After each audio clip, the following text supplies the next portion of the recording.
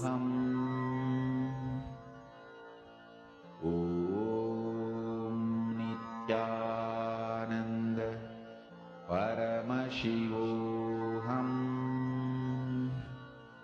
Om Nithyananda Paramashivoham. You may have some thoughts, you may have some words, you may have some feelings, you may see some visuals, anything and everything. Please write it down. Nithyananda Paramashivoham Om Nithyananda Paramashivoham Om Nithyananda. Once all of you have finished scanning the house and writing down all the details, you can post your answers in the YouTube comments.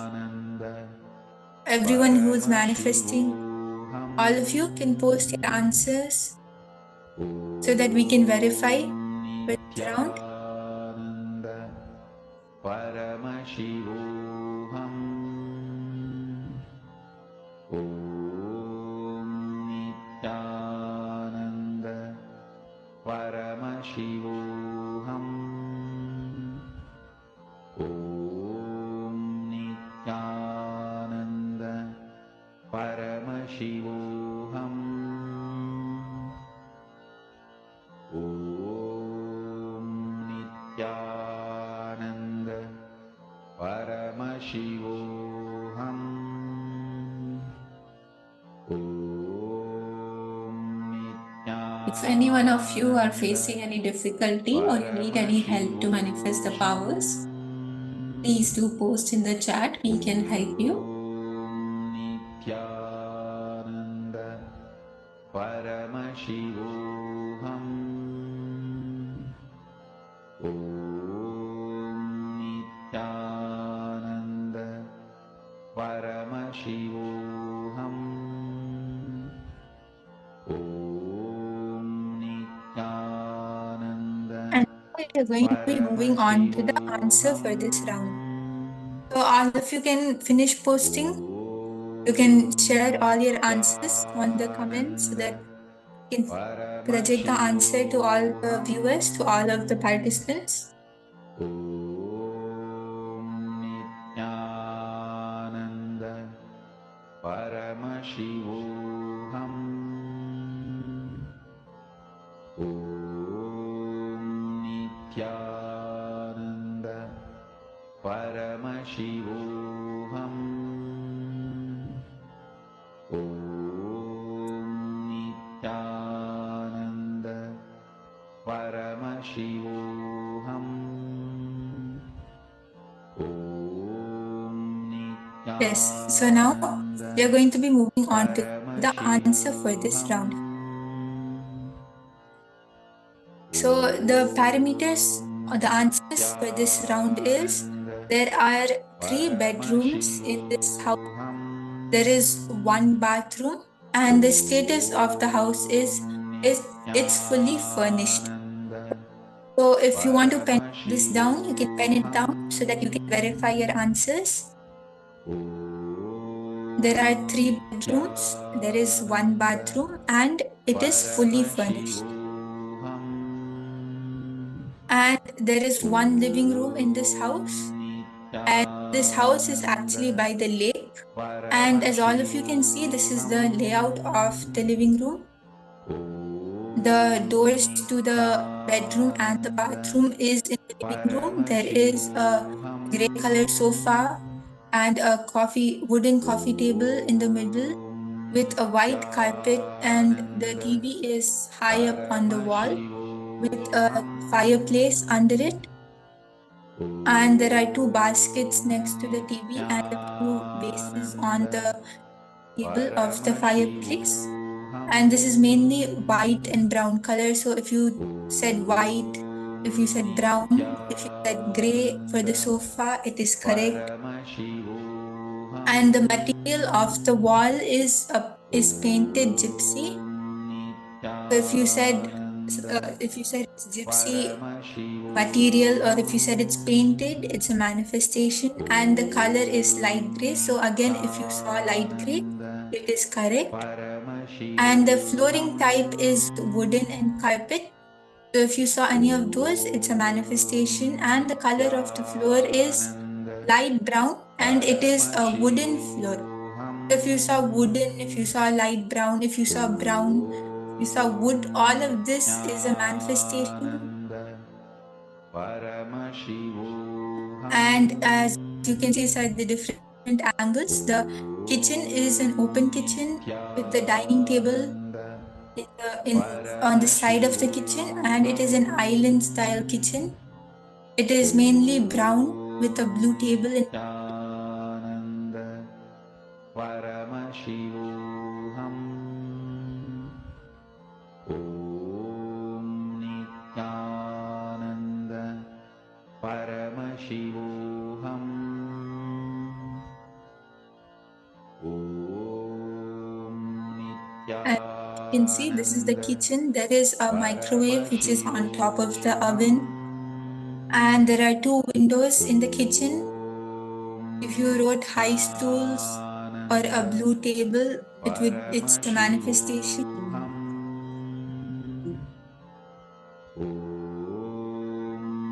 And the kitchen wall type is also painted gypsy, and the color is light gray. The flooring is hard wood, and the color scheme is blue and a touch of blue, and the base material of the cupboards is wooden. Om Nithyananda Paramashivoham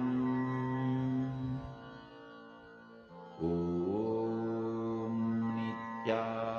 For all of you, even if you have written or you saw one of these, you have manifested the power. Please understand, Swamiji says power manifestation is a power manifestation. Whether we see a little bit of it or we see all of it. In that moment, we did experience oneness with Paramashiva, and that is what we need to celebrate, right? So let us all have a big round of applause for all of you, whoever had right answers and you had even little bit of it as correct. And all of the viewers, all of you, whoever has manifested, you can even share your experience of manifestation on Kailasa's Paramashivoham page. You can enrich your friends, your family members to come and experience the same. You can invite them for the Paramashivoham, which would be starting very soon on the 20th of January. So it will be very nice to have all of you to come and attend the program, as this is just a glimpse of what we would actually be experiencing in the program. So don't miss out, don't let any of your friends or family miss out on it. Please do take a few moments to share your experience on Facebook, enrich your family, call your friends, tell them your experience of this session, and bring them to come and attend the program as well. You will see it really benefit you and whoever you enrich, whoever comes, your family, your friends, it will really help them. Om Nithyananda Paramashivoham Om Nithyananda Paramashivoham Om Nithyananda Paramashivoham Om Nithyananda Paramashivoham Om Nithyananda Paramashivoham Om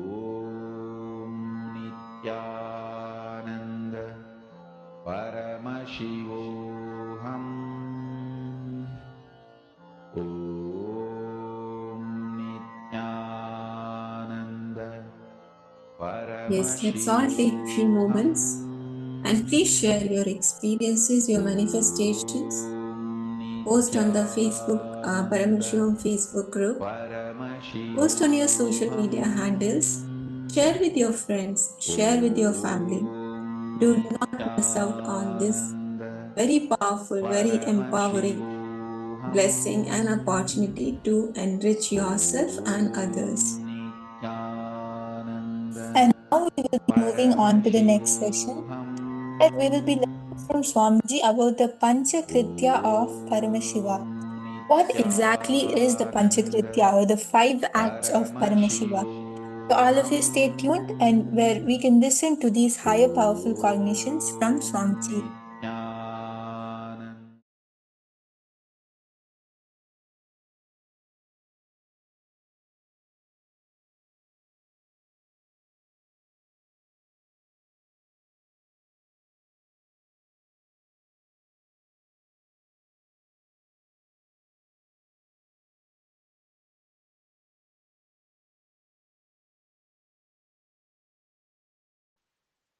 Listen. Paramashiva does 5 action: creation, sustenance, rejuvenation, putting in delusion, and liberation. First 4, creation, he does by sitting in Brahmaloka. As a Brahma, he manifests and creates. Maintenance, he does by lying down in Paramapada as Parandama. Rejuvenation, he does as Maharudra in Kailasa, from Kailasa itself. Putting in delusion, he does through many of his forms like Bhikshadana, all those forms he took just to put people in delusion. Liberation. For liberation, he always comes down to planet Earth. He has to assume human form. The form he assumes for liberation is Guru. Keeping liberation as a predominant activity, the form he assumes is Guru.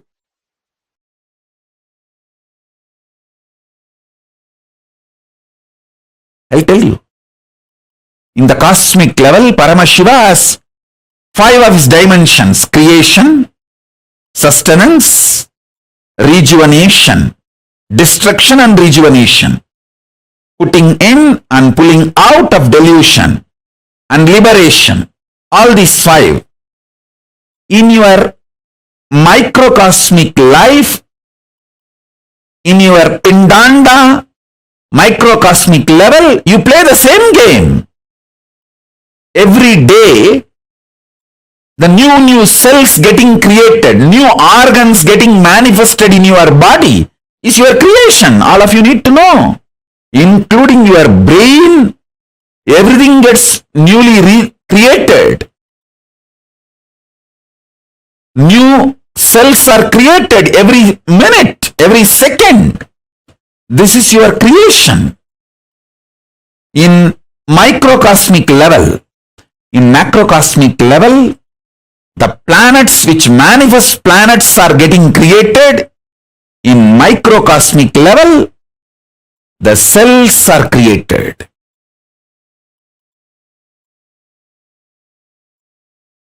In the macrocosmic level, whatever is created is continuously getting sustained. In microcosmic level, the body you create is getting sustained. The life you manifest is getting sustained by you.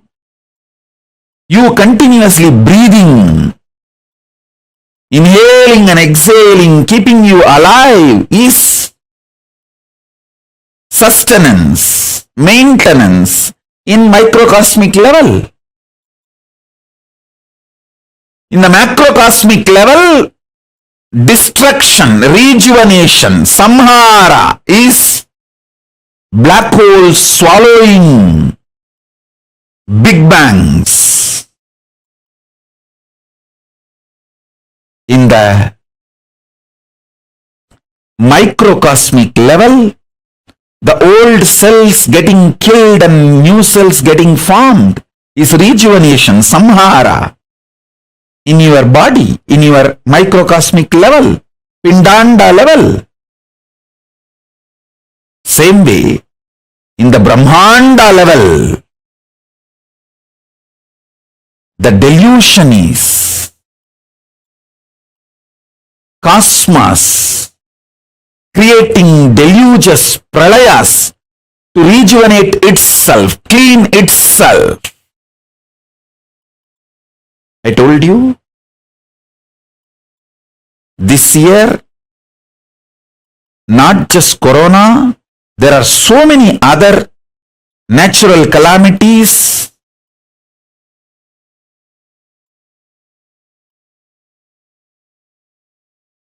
To clean the collective negativity will happen. This deluge, pralaya, will clean up a lot of collective negativity. You can see the heat wave all over the world. All the Panchabhutas playing and aligning itself. In the cosmic level, this is the delusion, throbhava going on. In the macrocosm, pindanda level, you forgetting your existence as Paramashiva, higher reality, falling into the nightmares and going through, is the small scale throbhava. Delusion in the pindanda, microcosmic level you go through. In the cosmic level, Brahmanda level, liberation, anugraha is Paramashiva himself manifesting as this Nijavadara Nithyananda and making this Kailasa happen.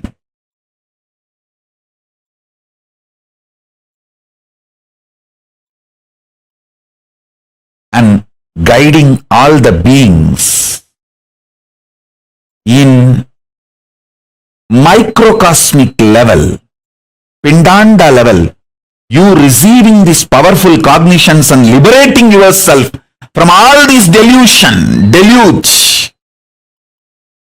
by holding on to the Guru's feet is the liberation happening in you. Understand, whatever is happening in Brahmanda, macrocosm, is happening in your pindanda, microcosm.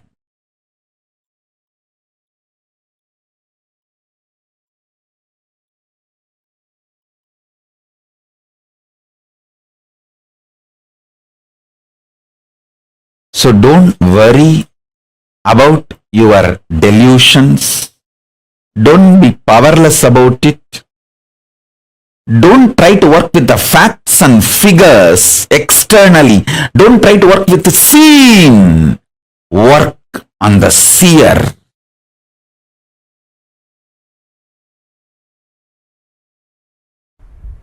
Understand, reactions are irresponsible actions without realizing the astitva of you. Understand? Reactions are irresponsible actions without realizing your astitva Astitva. Perception is incomplete expression of the experience. More you start seeing beyond perception, more of the existential physics is understood by you.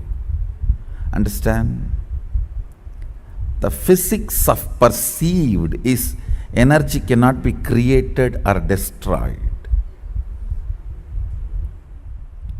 Physics of the physics is energy can be created, manifested, transformed, interchanged, maintained, destroyed, withdrawn. Energy can be manifested, created, generated. Creation is different, generation is different.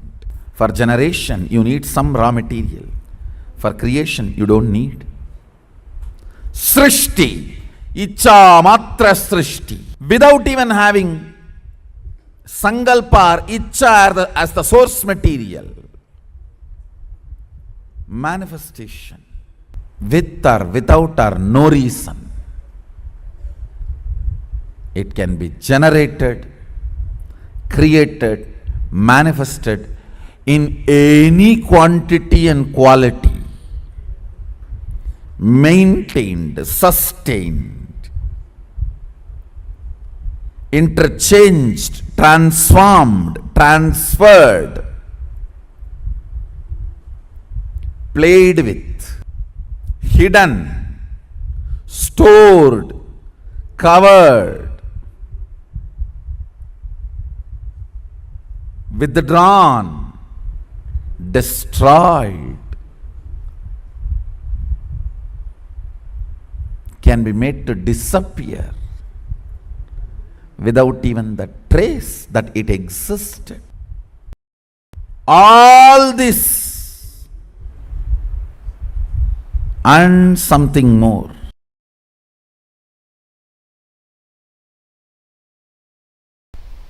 The supreme, as per Sanatana Hindu Dharma, Bhagavan, Brahman, Sadashiva, cannot be translated by the word God. The Western definition of God is generator, operator, destroyer. Only three aspects. The Hindu understanding of supreme reality is generator, operator, destroyer, deluder, and liberator. The major two aspects of life unfortunately was never grasped anywhere else other than this Saraswati Ganges civilization. Only the Saraswati Ganges civilization understood the world beyond seen. If you don't understand delusion, you can't understand beyond the four dimensions. You can't understand reality in its completion. God is not Sadashiva. Maybe I can contribute a new word, Godel. G-O-D-D-E-L. G-O-D-D-E-L. Godel. Listen. Whenever God is not Sadashiva, Sadashiva, Brahman, Bhagavan, all these words used in the Brahman used in Upanishad, Bhagavan used in Puranas, Sadashiva used in Agamas, cannot be translated as God, God, used in Western theologies. Understand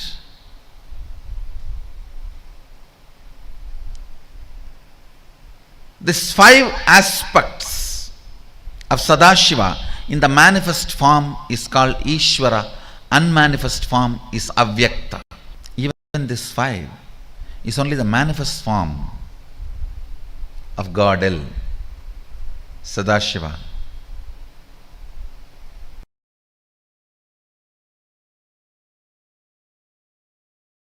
Let me explain. Listen, the moment I introduce the sacred secrets about Ishvara, the creation, protection, destruction, putting in delusion, liberation, srishti, sthiti, vinasha, or samhara, or troba. Next is trobhava and anugraha. Everyone has a question. Why should he put us in delusion? Fool. We should actually, I should not even be translating in English, putting in delusion. It should be enjoying delusion. Nobody has put you in trobhava. You put you in trobhava. You started enjoying and you forgot why you started enjoying. So it became suffering. All trobhava.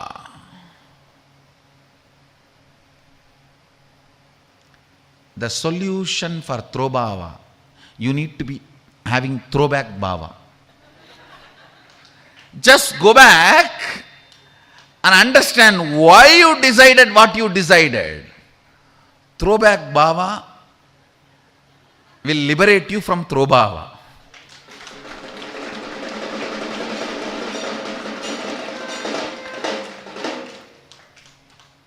Anywhere you feel deluded, suffering, suffocated, tortured, go back to the source of those decisions, why you took those decisions, which is now extending into throbhava. Today's one-liner for all of you is, throwback bhava will solve the problem of throbhava.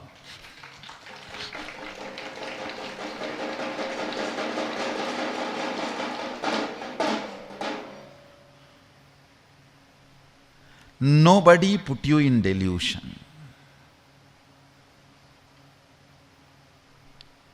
You started doing something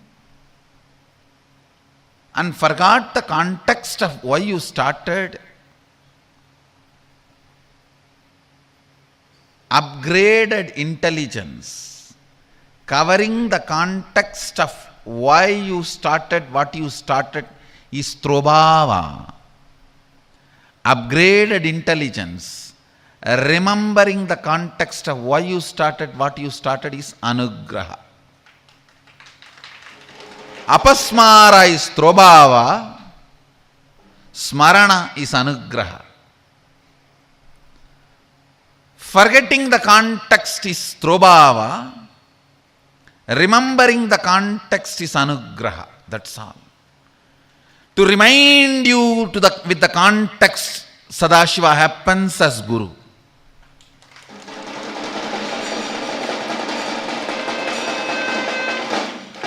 That is the highest anugraha he can do. Understand?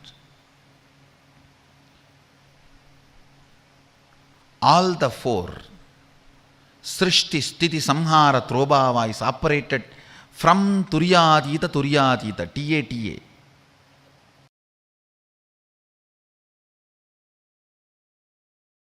Understand these 2 principles. How to transform your death into rejuvenation, and how to transform your delusion into liberation, pulling out of the delusion.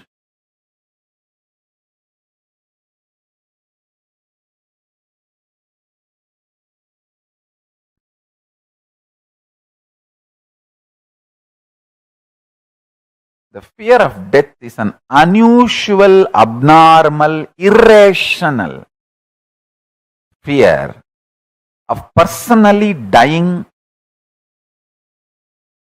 or somebody who is part of you, they dying.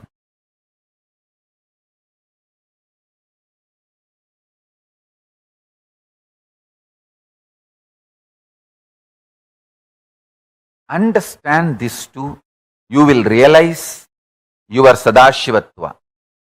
Creation, sustenance, rejuvenation, getting out of delusion and liberation. Srishti, Sthiti, Samhara, Prabhava, Anugraha. All these five will become your powers. You will manifest Sadashivatva. You will manifest these 5 dimensions, 5 phases, PHASES of you, your existence.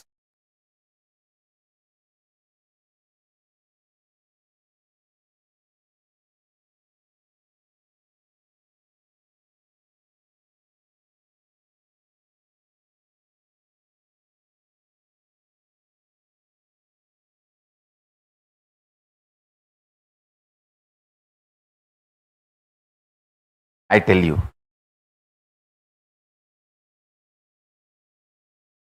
when you get out of delusion, which you created, see, when you create, oh, this is difficult, this is bad, this is wrong, I can't, and made small mole into mountain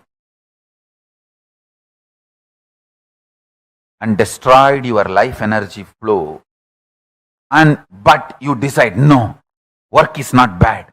Being workaholic is not bad. It's not wrong. Nobody is exploiting me. I am stretching myself and becoming alive, active. By working, nobody died. Only by lying, everyone fell into depression and died. Destroyed themselves. By being active and overactive, nobody died. Only by over-lying, people fell into depression and destroyed their life. When you realize and go on declaring, hey, I am working, it is good, it is life positive, and get out of that laziness even once, you will gain so much confidence to declare the highest realities of you and stand up to it.